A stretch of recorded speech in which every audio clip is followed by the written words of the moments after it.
अक्टूबर महीने में अब तक शेयर बाजार में बड़ी गिरावट आई है। विदेशी निवेशकों ने रिकॉर्ड 1 लाख करोड़ रुपए के शेयर बेचे हैं। यह आंकड़ा कोरोना महामारी के दौरान मार्च 2020 में हुई 65,000 करोड़ रुपए की बिकवाली से भी अधिक है। चीन के शेयर बाजारों में हालिया तेजी और भारत के ऊंचे वैल्यूएशन के चलते कई विदेशी निवेशकों ने भारतीय बाजारों से पैसा निकालकर चीन में निवेश बढ़ाया है। कोरोना महामारी के बाद शेयर बाजार में शुरू हुई तेजी के सिलसिले तमाम छोटे निवेशकों यानी रिटेल निवेशकों को भी बाजार में पैसा लगाने के लिए आकर्षित किया है। इसके चलते शेयर बाजार में अब घरेलू संस्थागत निवेशकों का असर बढ़ा है। अक्टूबर में जहां एफआईआईज ने अंधाधुंध बिकवाली की, वहीं डीआईआईज ने 82,000 करोड़ रुपए से अधिक राशि बाजार में झोंकी। इससे बाजार में संतुलन बना रहा। हालांकि इसके बावजूद विदेशी निवेशकों की बिकवाली नहीं थम रही है और इसके चलते निफ्टी इंडेक्स इस महीने अब तक 5% से अधिक गिर चुका है। इस लंबी बिकवाली ने अब रिटेल निवेशकों के बीच बेचैनी की स्थिति पैदा कर दी है। कोरोना महामारी के दौरान डिजिटलाइजेशन, बढ़ती आय और स्टॉक के शानदार रिटर्न्स के चलते रिटेल निवेशक बाजार की ओर आकर्षित हुए हैं। पिछले 4 सालों में डीमैट खातों की संख्या 4 करोड़ से बढ़कर 17 करोड़ हो गई है। लेकिन अब जब बाजार मंदी की गिरफ्त में है तो ये नए निवेशकों की जोखिम सहने की क्षमता और उनके बाजार के ज्ञान की परीक्षा हो सकती है। पिछले 1 साल में जिन सेक्टरों में सबसे ज्यादा तेजी देखी गई थी, उन्हीं में अक्टूबर में सबसे बड़ी गिरावट आई। ऑटो और रियल एस्टेट सेक्टर, जो कि 1 साल में 50 से 70% तक बढ़े थे, अक्टूबर में 10% तक गिर गए। इस तरह मिड और स्मॉल कैप इंडेक्स जो पिछले 1 साल में 40% तक बढ़े थे, उनमें निफ्टी 50 के मुकाबले ज्यादा गिरावट देखी गई। मार्केट्स एनालिस्ट का कहना है कि हम शेयर बाजार को 3 नजरिए, फंडामेंटल, टेक्निकल और लिक्विडिटी से देख सकते हैं और फिलहाल ये तीनों ही आउटलुक मजबूत नहीं दिख रहे हैं। फंडामेंटल नजरिए से देखें तो शेयरों के भाव में हाल में खूब उछाल आया है, लेकिन इसके मुकाबले उनकी कमाई में कोई इजाफा नहीं हुआ है। वहीं टेक्निकल नजरिए से देखें तो निफ्टी 50 इंडेक्स हाल ही में हेड एंड शोल्डर पैटर्न से नीचे आ गया।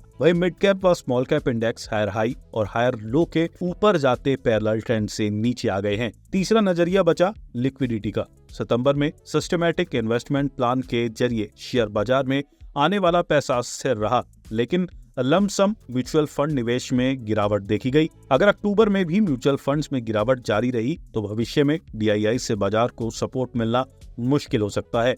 बाजार की गिरावट को कभी कभी लंबी अवधि के निवेश के लिए अच्छे अवसरों के रूप में देखा जा सकता है। फंडामेंटल रूप से मजबूत कंपनियों में निवेश करके निवेशक भारत की लंबी अवधि की ग्रोथ स्टोरी का लाभ उठा सकते हैं। इसलिए अब आप निवेश से निकलने के बारे में सोच रहे हो तो अच्छी कंपनियों में निवेश के अवसरों पर भी नजर रखें।